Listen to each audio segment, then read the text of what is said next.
In the mountains of old Japan, there was a sword school run by a master named Genzo, who was known throughout the region for producing the finest swordsmen in the land. One spring, two young men arrived at his school on the very same morning, both hoping to become great warriors. The first was named Kaito, and he was brilliant. He spoke beautifully about strategy, he had read every famous text on the art of the sword, and when he described his vision of the warrior he would one day become, even the master found himself impressed. The second was named Ren, and he was nothing special at all.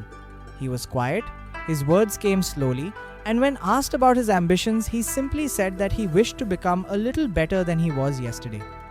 The master watched these two young men for 3 years. And what happened during those 3 years is the entire reason I'm making this video, because it reveals a truth about ambition that almost no one wants to hear, and yet it is a truth that quietly decides the entire direction of a person's life. If you have ever felt this strange and painful contradiction inside yourself, where your ambition is enormous but your actual daily effort somehow never matches it, then this samurai lesson was written for you. Because the gap between the person you dream of becoming and the person you actually are each ordinary morning is one of the most uncomfortable feelings a human being can carry, and the older Japanese tradition understood exactly where that gap comes from and exactly how to close it. Let me tell you what happened to Kaito first, because his story is the one most ambitious people are quietly living without realizing it. Kaito woke up every morning full of grand plans for his training. But when the actual moment of practice arrived, something strange always happened. He would notice that the weather was not quite right for serious training, or that his body felt slightly tired, or that he had not yet fully studied the technique well enough to practice it properly. He told himself that he was preparing, that he was being thoughtful, that a true warrior does not rush carelessly into practice. And every evening, he would speak again about the magnificent swordsman he was going to become. What Kaito did not understand is that his mind was playing a quiet and dangerous trick on him.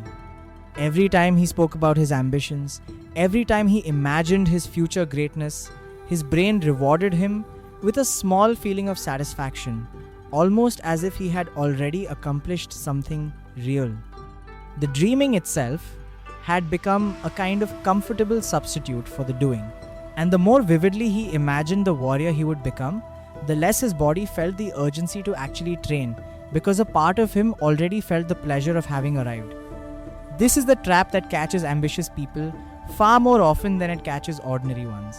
The bigger your dreams, the more pleasure you get simply from imagining them, and the more that pleasure quietly drains away the discomfort that would have pushed you to act. Ambition, when it is not connected to daily action, does not make you stronger. It slowly makes you weaker, because it gives you the emotional rewards of progress without requiring any of the actual work. My grandfather Daiki once wrote in his journal that a dream you only speak about is a debt you are quietly building against your own future, and one day that debt comes due with interest. Now let me tell you about Ren, the quiet one, the young man who only wished to become slightly better than he was yesterday. Ren did not have grand visions. He did not speak about famous battles or imagine himself winning great honor for his clan. He simply made one very small agreement with himself. Every single morning, no matter how he felt, he would practice one sword form, just one. It was such a small commitment that the other students laughed at him for it, telling him that a single form each day was useless, that real warriors trained for many hours with great intensity. But Ren had understood something they had not.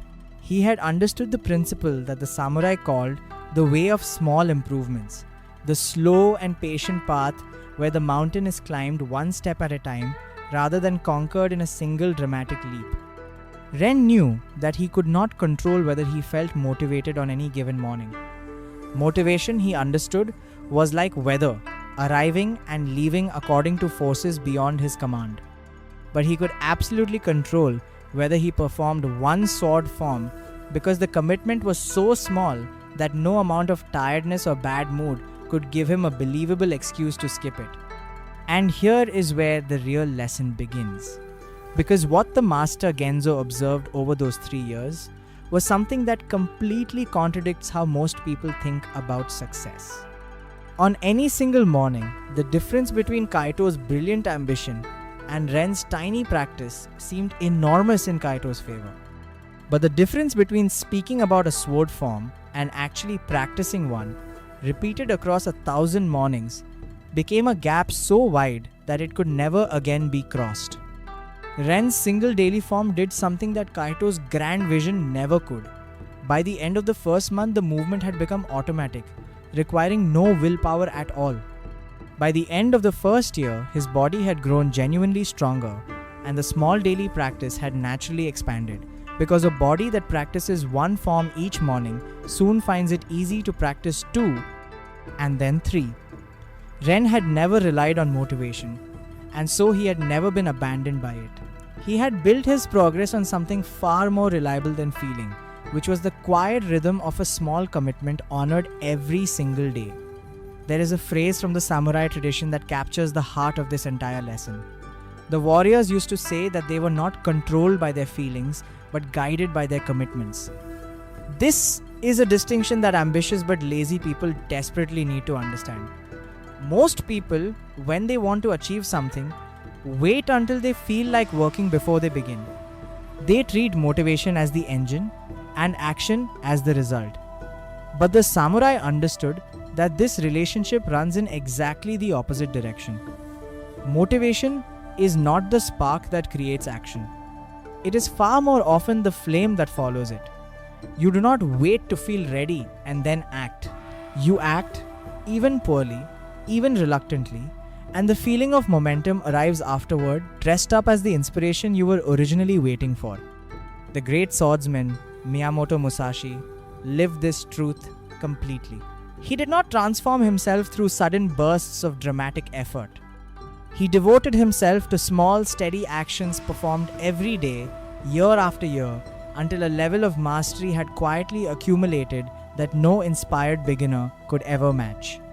And there is another saying from the samurai teacher Yagyu Munenori that I think every ambitious person should write somewhere, they will see it often. He said that the sword which waits for perfect conditions never leaves its sheath. If you wait for the right moment, the right mood, the right level of energy, the right amount of preparation, you may wait for your entire life, while others who were willing to begin imperfectly walk past you toward the destination you only ever dreamed about. So let me give you the actual method, the practical samurai plan for the person who is ambitious but lazy, because I do not want you to leave this video with only a beautiful story. The method has 3 parts, and each one directly attacks one of the traps that caught Kaito. The first part is that you must shrink your daily commitment until it becomes almost impossible to fail. This is the core of the Kaizen way. Do not commit to 2 hours of work. Commit to 10 minutes, or to 1 page, or to a single small action that is so modest your tired and unmotivated self cannot find a believable excuse against it. The smallness is not weakness. The smallness is the entire strategy, because a tiny commitment that is never broken builds more strength over a year than a large commitment that collapses within a week. The second part is that you must stop rewarding yourself for talking. Every time you speak at length about your grand ambitions, you are spending the emotional fuel that should have powered your action. So, make a quiet rule for yourself. Speak less about what you intend to become, and let the work itself be the only place your ambition is allowed to express itself. The dreamer who talks endlessly grows weaker. The practitioner who works quietly grows dangerous. The third part is that you must completely separate your action from your feelings. On the mornings when you feel inspired, you do your small practice. On the mornings when you feel tired, unmotivated, and full of reasons to wait until tomorrow, you do exactly the same small practice. The feeling is allowed to change. The action is not. This is what the samurai meant when they said that strength is not saying I feel like doing this, but rather saying, I will do this whether I feel like it or not. Years later, the master Genzo was asked which of his many students had taught him the most. Everyone expected him to name one of the brilliant ones, perhaps a young man like Kaito. But the master named Ren, the quiet student with no grand vision and only a single daily form. When asked why, he said that Ren had understood the one thing that almost no ambitious young man ever understands in time.